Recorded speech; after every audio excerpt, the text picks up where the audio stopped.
tartışmalarla başladı. Tamam, basına açık mı olacak, kapalı mı olacak, onu komisyon toplanıp bir şekilde karar verecek ama aslında tartışmanın en önemli başlıklarından biri de izlediğimiz kadarıyla şu: İktidar kalan daha çok silah bırakmaya odaklı bir çalışma yürütmesini ve sanki bu komisyon sadece silah bırakan PKK'lilerle ilgili bir şeyler yapacak, onun dışında bir görevi yokmuş gibi söylüyor. Diğerleri de aslında esas itibariyle demokratikleşmeden bağımsız düşünülemeyeceğini söylüyor. Ki nitekim Türk basınında da benzer haberler çıktı. Özellikle AKP'ye yakın kesimler nasıl silah bırakılacağını, ne yapılacağını falan algı olarak pompalamaya başladılar. Nasıl değerlendirmek lazım bu tartışmaları? Yani evet, biz yani yaklaşık olarak 6-7 aydır yani apayrı bir Türkiye-Kürdistan bölge tartışması yürütüyoruz. Ve bu süreçte de tabii ki Özgürlük Hareketi'nin, Rebe Rapo'nun hem geliştirdiği bir genel çözüm projesi var. Bu konuda devletle işte yürütülen görüşmeler ve yapılan pratik attıran adımlar var. Yani sonuçta aslında bunu böyle işte konuşacak mı, açık mı olacak, kapalı, bunlar çok işi biraz sulandırmaya böyle devam ederse tabii götürür. Yani aslında bir komisyon bir anlamda kurucu bir meclis gibi çalışmak zorunda. Türkiye'nin yani işte elbette bir silahlı direniş var, bir isyan var. Kürtlerin son 100 yılı hep isyandır ve silahlı direniştir. Ve Cumhuriyet'in üzerinde kurulduğu ve sonuçlandırılmak istenen temeller sonuç geldiğimiz gün itibariyle istenen sonucu vermemiştir. Dolayısıyla yeni bir Türkiye'nin şekillendirilmesine ihtiyaç var. Cumhuriyet'in yeniden ele alınması, devletin yeniden ele alınması, yeniden tanımlanması ve biçimlendirilmesi gerekiyor. Bu kadar tarihsel ve çok ciddi köklü bir sorun gündemde. Bunu getirip bir silah bırakmama parantezinde sıkıştırmak zaten her açıdan, hem siyasal açıdan hem bölgesel gelişmeler açısından hem tarihsel Kürt-Türk ilişkileri ve sorunları açısından tam bir körlük olur. Yani şimdi bu sorun elbette silahlı direniş var ama silahlı direnişinin kendisinin canı istediği için ortaya çıkan bir silahlı direniş değil. Hiçbir Kürt isyanı zaten böyle değildir. Türkiye'de farklı kesimlere ait isyanlar, başkaldırılar, mücadeleler de kendiliğinden ortaya çıkmamıştır. Bir sorun var. Bu sorunun kaynaklık ettiği tıkanıklıklar var. Dolayısıyla demokratik, yasal imkanlar olmadığı için insanlar bağır bağırmışlar ve şiddetle ve farklı yöntemlerle kendi sorunlarını hem duyurmaya çalışmışlar hem çözmeye çalışmışlar. Şimdi dolayısıyla bu silahlı mücadelede neden olan temel sorunlar eğer ele alınacaksa, çözüme gidecekse, çözüm buradan başlanarak geliştirilecekse onu getirip silah şeyine düğümlemek çok büyük bir körlük olur. Üstelik zaten ele alınan boyutuyla böyle değil. Dediğimiz gibi yani şimdi biraz sonra belki işte Kıbrıs bağlantılı o şeye de yine kısmen gireceğiz. Ama tam kaynayan bir bölge var. Bir sürü bölgenin yaşadığı sorunlar var. Özgün bir parça olarak Türkiye'nin Kürt sorunundan ve farklı sorunlardan kaynaklı 100 yıldır yaşadığı sorunlar var. Uygulanan modelin çözümsüz olduğu, çözüm üretmediği, çözmediği ortaya çıkmıştır. Birçok şey bundan kaynaklı olarak Türkiye'de yaşanmıştır, yaşanmaya devam ediyor. Dolayısıyla tüm bir bütünlüğün ele alınıp buna çözümlerin üretilmesi gerekiyor ve komisyon da böyle bir çerçevede sorunu ele alıp ve bir kurucu meclis yeniden Cumhuriyeti tanımlayan, yeniden devleti biçimlendiren, tüm farklılıkları gözeterek demokrasinin tüm nimetlerini ya da imkanlarını çok cömertçe, cesurca tartışarak bir yol aldırma biçiminde mesai yapmasa hiçbir sorun. Dolayısıyla sanırım şimdi daha çok bu komisyonun gündemini böylece tartışmak, böyle doldurmak gerekiyor. Nedir bu o zaman? Türkiye'nin temel tıkanma noktaları ve sorun nedir? Bu Cumhuriyet nerede eksik kaldı? Niye eksik kaldığı yerler nelere yol açtı? Bu yol açtığı şeyler bu Cumhuriyet'ten neler kaybettirdi? Cumhuriyet'ten de ziyade bu toplum içinde, bu ülke içinde yaşayan topluluklara, farklara neler kaybettirdi? Ne trajediler, ne acılar yaşattı? Bunu görerek, bunun üzerinden bir çözümün ikame edilmesi ve dolayısıyla bunun yasal, anayasal, hatta uslubundan, diline kadar, ilişki biçiminden, temas yöntemlerine kadar bunların tümünün yeniden ele alınması, biçimlenmesi ve bu konuda öncülük yapması gereken bir komisyondan söz ediyoruz. Yani silah tamam, elbette silahların devre dışı. Zaten bu konuda özgürlük hareketleri, Rebe Rapo'da bu iradeyi ortaya koymuştur. Bunun çok şeyi yok. Hadi derim pratik olarak bile yaklaşsak, tamam silah mı bitirilmek isteniyor? O zaman silahın ortaya çıkmasına vesile olan, neden olan, onu besleyen sorunun çözümünü tartışmak zorundasın. Bu tartışılmak zorunda. Zaten bu dediğinde otomatikmen bizim uğraştığımız yer Türkiye'de Türk Devleti'nin yeniden tanımlanması, Cumhuriyet'in yeniden tanımlanması ve yeni bir Cumhuriyet'in şekillendirilmesi oluyor. Yani bunun dışında komisyonun bazılarının yaptığı böyle dar bir alana sıkıştırmak, çok aşırı tekniki bir şeye dönüştürmek. Üstelik o silah bırakma sürecinde orada o meclis işi değil, o ona tekniki şeyler. Ama esas şimdi burada gündeme tekrarlıyorum. Silahlara neden olan, çıkışa neden olan, silahlı mücadeleye, isyana neden olan faktörlerin, nedenlerin, tarihsel ve güncel sorunların nasıl çözüleceği ve nereden başlanacağının meclisin temel gündemi, meclis komisyonunun temel gündemi olması gerekiyor. Diğeri bence bunun peşine çok hiç kimse takılmamalı. Yani AKP şöyle demiş, böyle demiş. Yani tamam, elbette bunları basit söylemiyorum. Sonuçta iktidardır, devlettir, devleti yönetiyorlar. Onların söylemi tabii ki ciddidir. Aynı zamanda bu konuya yaklaşımlarının da ipuçlarını veriyor. Dolayısıyla bu konuda haklı olarak kaygılı yaklaşımlar da gündemde, ama bizim zorlayacağımız çok açık. Türkiye demokratikleşmeli. Bu demokratikleşme bir iki küçük maddenin oynaması, biraz gevşeme falan değil. O 100 yıllık sorunun çözümüne dönük bir demokratik perspektif olmalı. Peki siz 2. yüzyıla köklü bir demokratikleşmeyle girilmeli ve komisyonda bunu organize eden yapılanmalardan biri olmalı. Yani kurucu meclis rolü de biçiyorsunuz. Bu demokratikleşme konusunda da çok ciddi tartışmalar var. Bir taraftan devlet içerisinde bir kesim demokratikleşmeyi kendi iktidarının yok olmasına vesile olabilecek bir şey olarak görüyor. Bir diğer taraftan Kürtler içerisinde de bir kesim, biz onca yıl Türkiye'yi demokratikleştirmek için mi mücadele ettik diyor. Bu iki yaklaşım arasında gerçekten demokratikleşmeyi nasıl tarif etmek ve toplumu bu konuda nasıl ikna etmek gerekir? Yani demokratikleşme dediğimiz şey sıradan bir olgu mudur? 2. yüzyıla nasıl da vuracak böylesi bir tablo? Yani basit bir şey değil. Elbette yani birçok sorunları çözme yöntemi vardır. Dünyada denenmiştir. Bazıları sonucu almıştır, sonra dönmüştür, kendisini yemiş, tüketmiştir. Bazıları hale geçerliliğinin olduğunu iddia ediyor.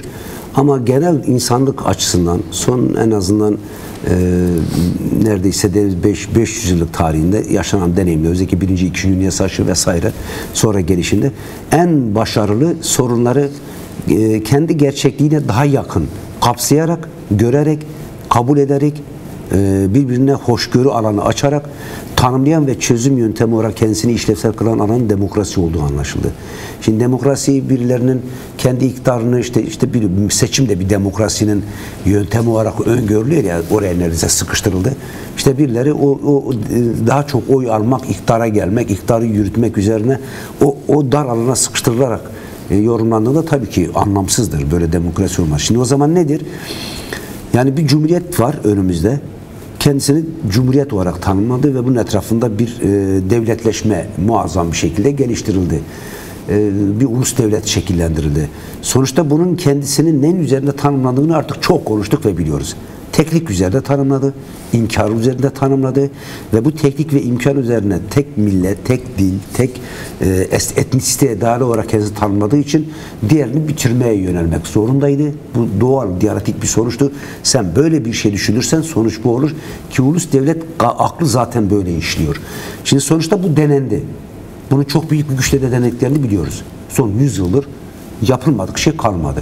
Yani ordu gücü, polis kolluk gücü, ekonomik güç, ideolojik güç, siyasal güç, tüm üniversiteler bunun emrine koşturuldu değil mi? Tüm akademi bunun emrine koşturuldu. Tüm Yeşilçam sineması ve şimdiki dizi sisteminden tutmayayım, sinema sektöründen, edebiyatından neyine kadar, sağlığından eğitimine kadar hepsi buna koşturuldu. Sonuç isyan.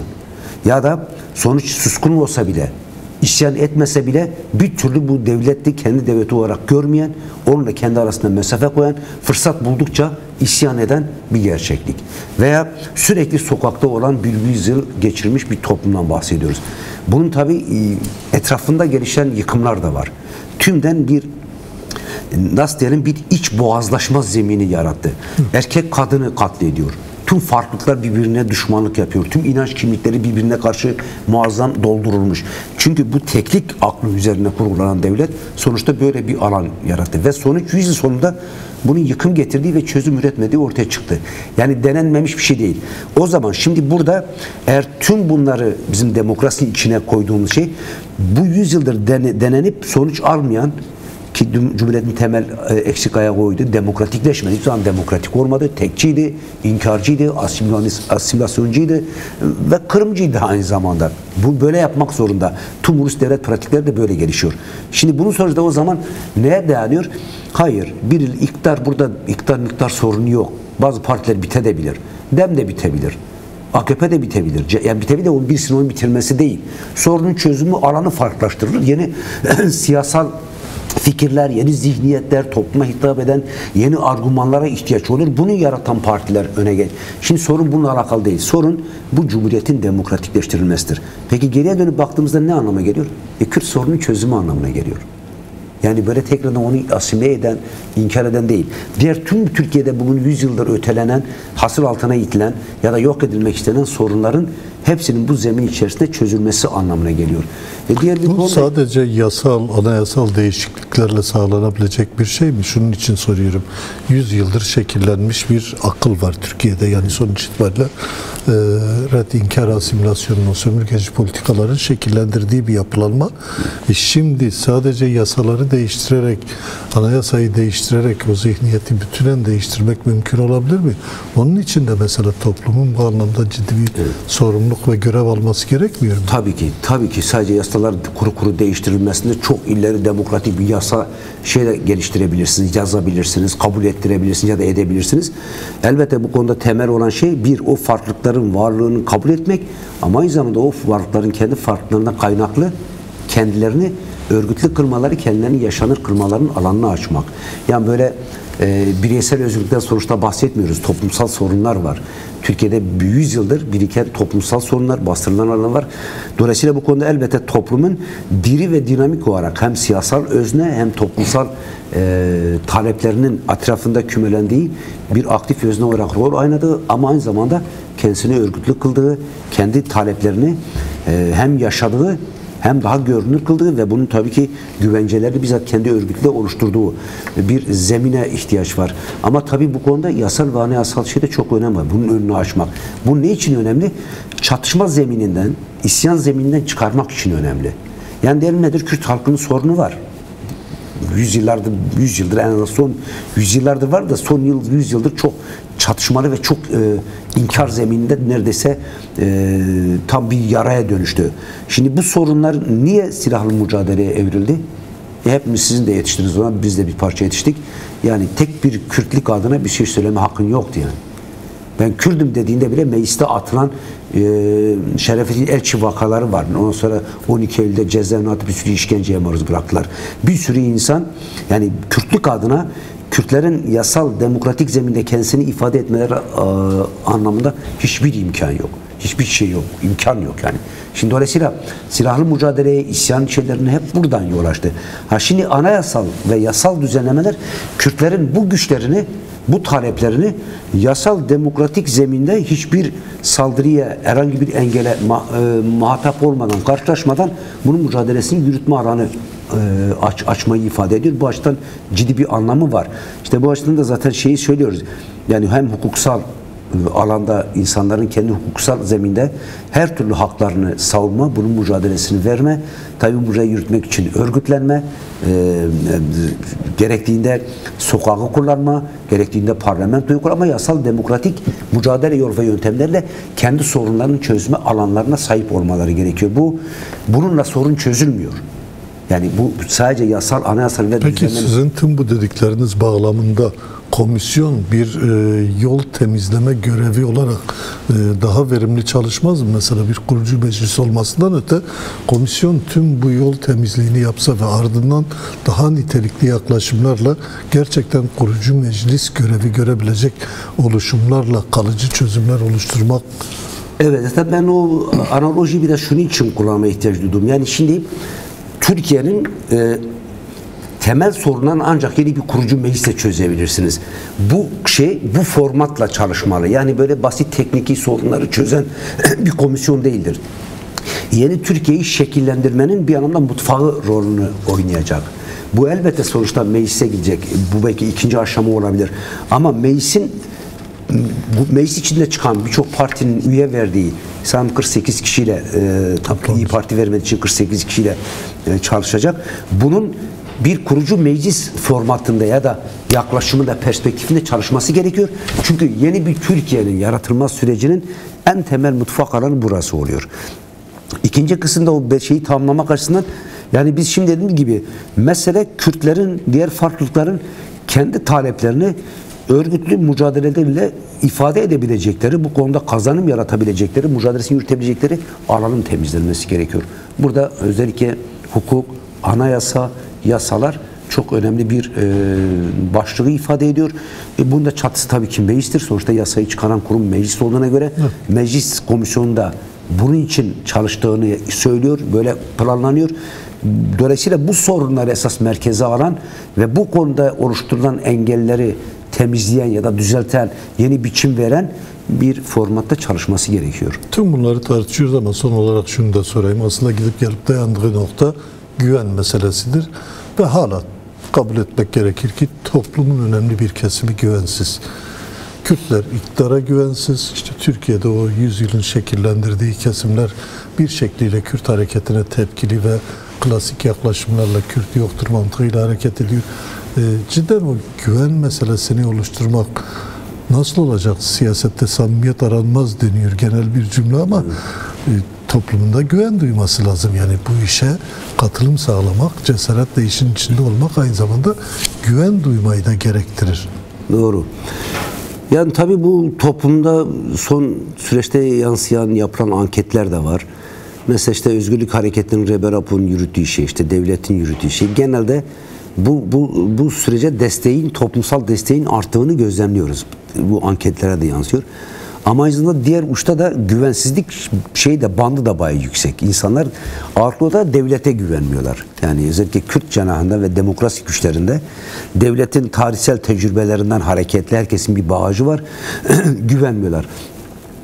Karşı taraf da elbette benzer güvensizlikleri yaşıyor. Yani bu devletçi, ulusalcı kesim diyebileceğimiz, ki bunun partilerde var, siyasette de var, sesler de bayağı yüksek çıkıyor.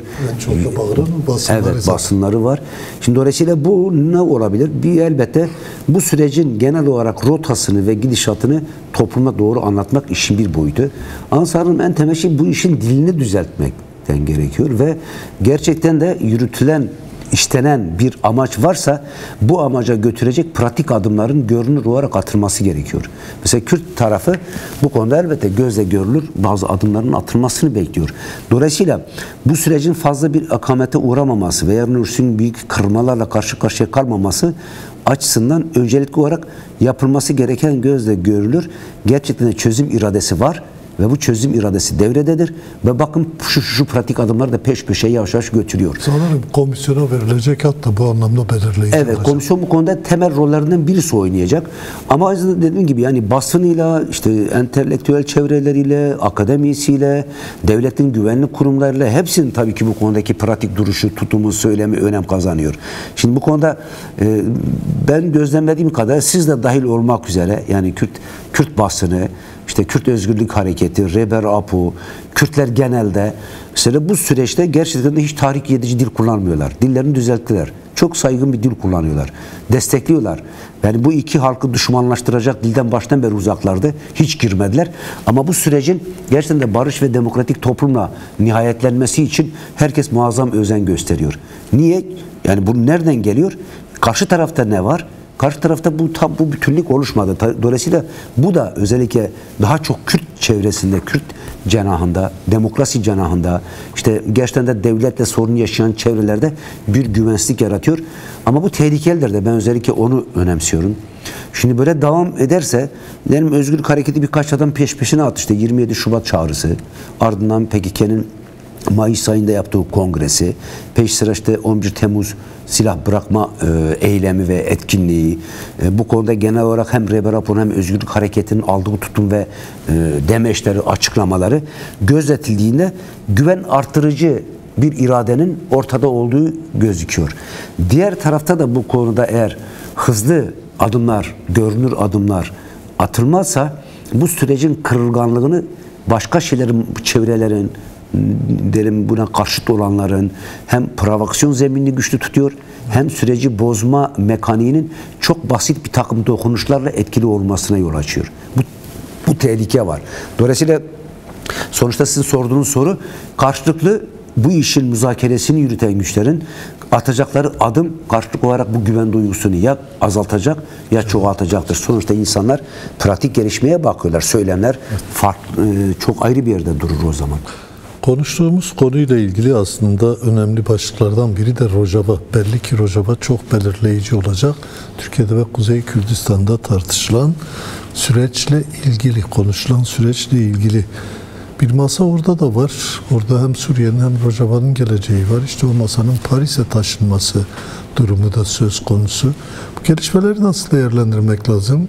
Ve belli ki orada da Türkiye'nin farklı planları var. Uluslararası güçlerle de çakışıyor bu planlar.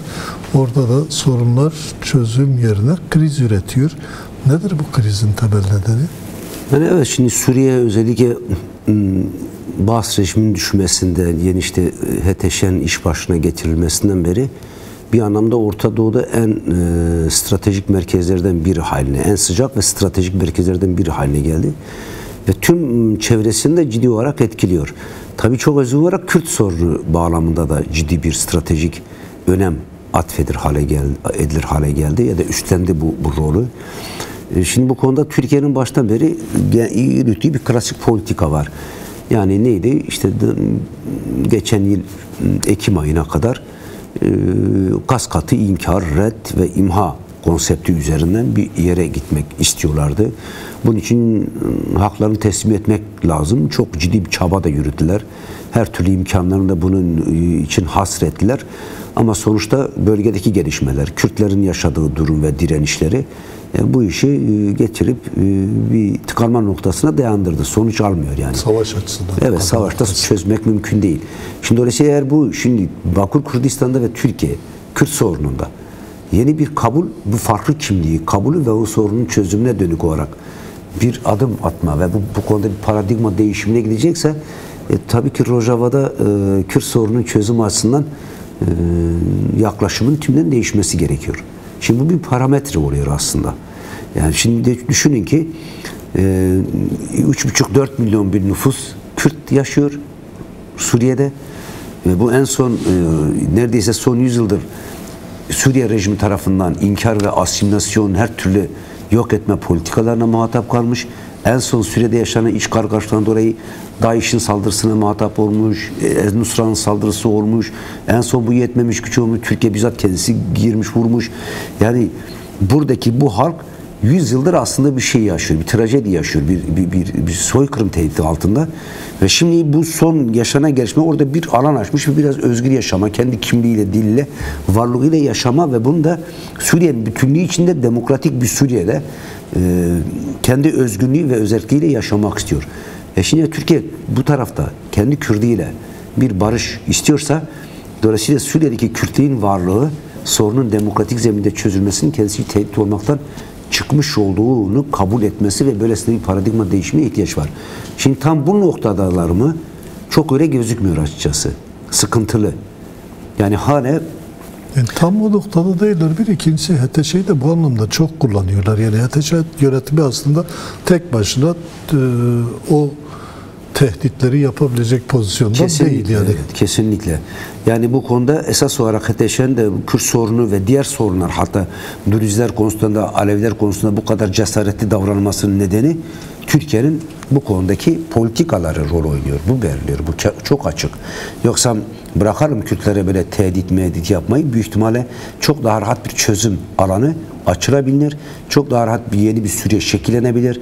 Belki de Suriye açısından son 100 yılın, bu 100 yılın ardından böyle gerçekten de tüm farklılıkların şöyle de böyle kendisini ifade edebildiği bir demokratik ortam ve dolayısıyla yeni bir Suriye'nin şekillenmesine tanıklık edeceğiz. Bu konuda hali hazırda da elbette İsrail'in müdahaleleri var. İşte farklı güçlerin de müdahale var ama önemli bir müdahale. Kürt sorunu bağlamında tıkayıcı düzeyde müdahalelik Türkiye'den daha çok geliyor. Yani normalde bizim bu konuda ne söyleyeceğimiz şey şu, yani bu kesinleşti, yani umarım siyasetlerini bunun üzerine kurmuyorlardır. Yani eski böyle Suriye olmaz, bitti bu. Yani eski işte tek devlet, tek millet, Arap Cumhuriyeti falan şu bu. Bu olmaz yani. Zaten bu Suriye'yi bu hale getirdi, bu politika. Paramparça oldu. Milyonlarca insan yerinden yurdundan oldu. Milyonlarca insan hayatını kaybetti. Bir sürü insan işte açlığa, sefarete, yoksulluğa mahrum oldu. Ve yine bu politikanın hala devamı olarak ya da parçası olarak yaşanan hala şimdi kırımlara ve soykırımlara neden oluyor. İşte Alevilerde olduğu gibi, Dürüzilerde olduğu gibi. Yani dolayısıyla bunun üzerinden bu kadar yaşanmışlıklar ve tecrübe edilmişlikler üzerinden tekrar eski bir Suriye düşünmek, tahayyül etmek çok politik açıdan da bir körlük olur. Dolayısıyla bu açıdan Türkiye'nin normalde eğer gerçekten de kendi Kürdüyle barışan bir Türkiye, Irak'ta da, İran'da da, Suriye'de de Kürtlerle barışması gerekir ve zaten otomatikmen tehdit olmaktan çıkacak. Yani bu onun için bir tehdit olmuyor. Şimdiye kadar kendi Kürt inkarından dolayı diğer parçalardaki tüm gelişmeyi kendisi için tehdit olarak gördü. Eğer sen şimdi Kürt kardeşimdir, 1000 yıldır beraber yaşıyoruz, biz onlara haksızlık yaptık, onları diyelim bir cumhuriyeti kurduk, dışında bıraktık, şimdi ortak beraber bir devlete sahip olacağız, beraber bu devleti biçimlendireceğiz, yeni biçim vereceğiz, yeni bir cumhuriyet kuracağız diyorsanız, o zaman zaten Rojava'daki başlıktaki Kürt senin için tehdit değildir. Tam tersine çok daha büyük bir dayanışma gücü ve coğrafyada çok daha büyük bir dostluk temelinde etkili olma, demokrasi anlamında, bölgeye demokrasiye öncülük etme anlamında, bu sorunları yumuşatma ve çözüm anlamında sana muazzam bir öncülük kuvveti de verecek yani Kürtlerle bu ittifak. Şimdi bu konuda dediğim gibi yani eski rolleri giderek zayıflıyor. Onu da görmeleri gerekiyor. Bilmiyorum.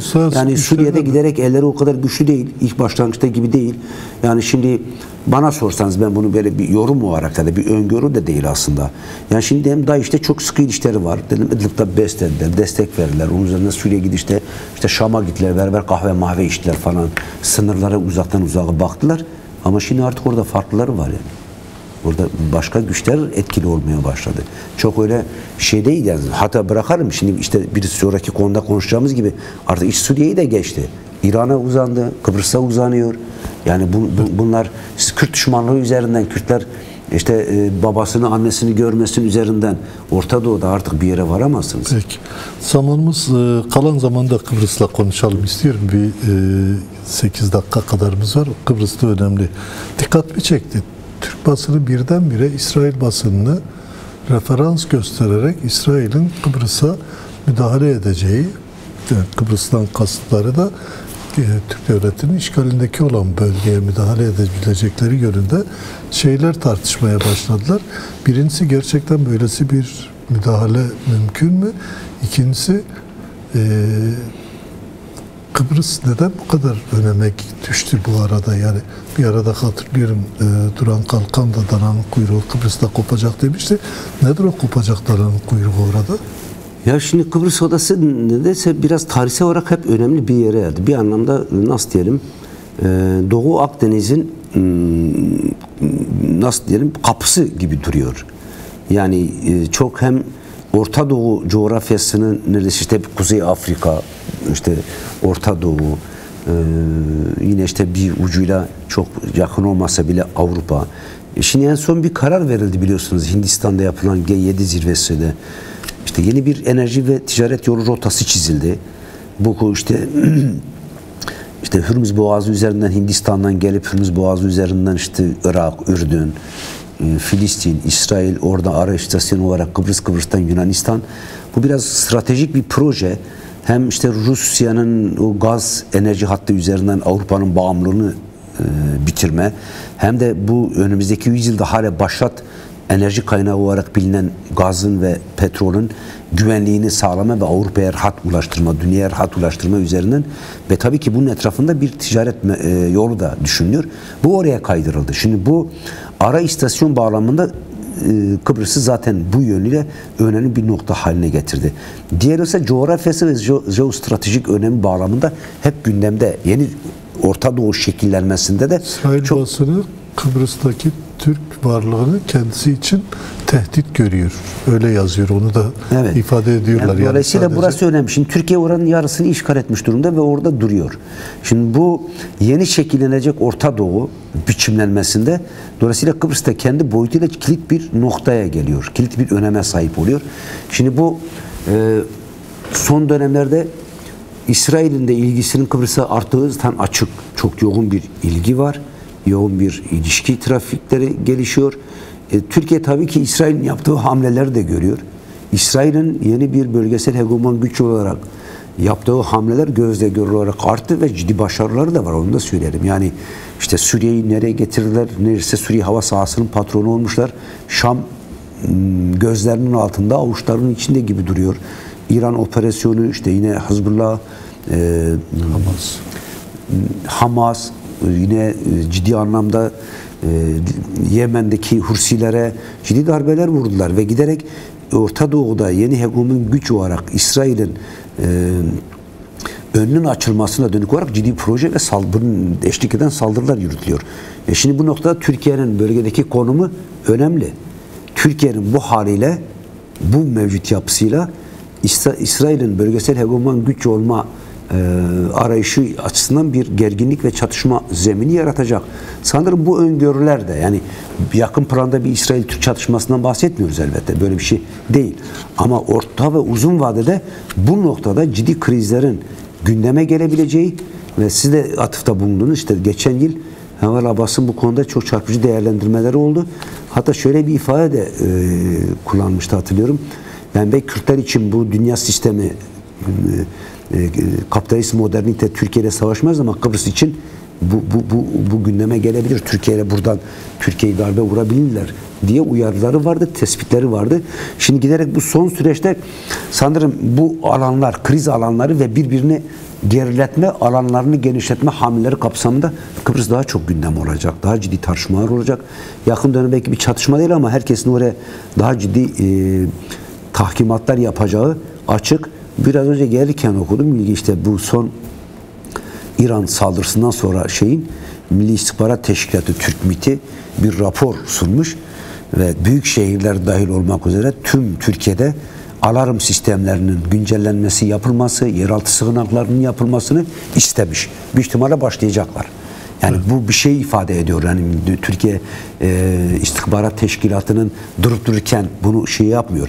İran'dan alarak, dolayısıyla yakın şeyler giderek bu projeler daha keskin ve sonuca doğru giderken bu tüm uçların teması ve bu temastan kaynaklı çatışma alanları ve bunun riski artıyor. Sanırım bunun biraz tartışması şimdi de basına yansımaya başladı. Önümüzdeki dönem daha çok göreceğiz bunu. Daha çok göreceğiz. Son bir şey daha sormak istiyorum. Kıbrıs derken aslında İngiltere'siz de düşünmemek lazım ama İngiltere de sanki bu sürecin en arkada duran en sinsi aktörlerden biri gibi. Yani Paris'te de olacak. İşte Kıbrıs dediniz mi? İngiltere'den sorulur. Başka yolu yok. Yani oradaki tek garantör ülke. İngiltere'yi nasıl yorumlamak lazım? Yani aslında bu Orta Doğu'da yani bir yanında şekillendirilen 48 İsrail hatta Birinci Dünya Savaşı'nda koşullarında aslında yapılanmak istiyor, olmuyor. Bu arada 2 dakika zamanımız var, onu da hatırlatayım. Yani dolayısıyla bu Orta Doğu'nun bu 100 yıllık biçimlenmesinin patronu onlar. Kıbrıs Adası'nın da 100 yıllık, hatta 125 yıl oldu neredeyse, 150 ile yakın oldu. Biliyorsunuz 100 yıl kiralamışlardı, işte 74 mi 75'te doluyordu, o krize yol açtılar, tekrar orada kaldılar. 1/3'ünü şimdi hala kontrol eder. Orta Doğu'ya bakan en büyük üst bölgeleri, üstleri orada. Şimdi dolayısıyla doğru, tüm bu yaşanan şeylerin içerisinde kesinlikle İngilizlerin genel yaklaşımlarını, politikalarını gözlemlemek ve bilmek gerekiyor. İşin tam merkezindedirler ama işin perde arkasındadırlar. Tüm bu şeylerin merkezinde olduklarından kuşku duymuyorum. Yani hem Türkiye ile Suriye'de yaşananlar, Orta Doğu'da yaşananlar, Kıbrıs'ta yaşanacaklar. Ama ilginçtir, bu sefer hiç renk vermediler. Evet, öyledir. Bu son özellikle 2. Dünya Savaşı'ndan beri esas stratejiyi çizen, akıl gücünü yürütenler, ama sopası olarak yürüten de Anglo-Sakson'un diğer uzak ucu daha çok bu rol oynuyor. Amerika oldu.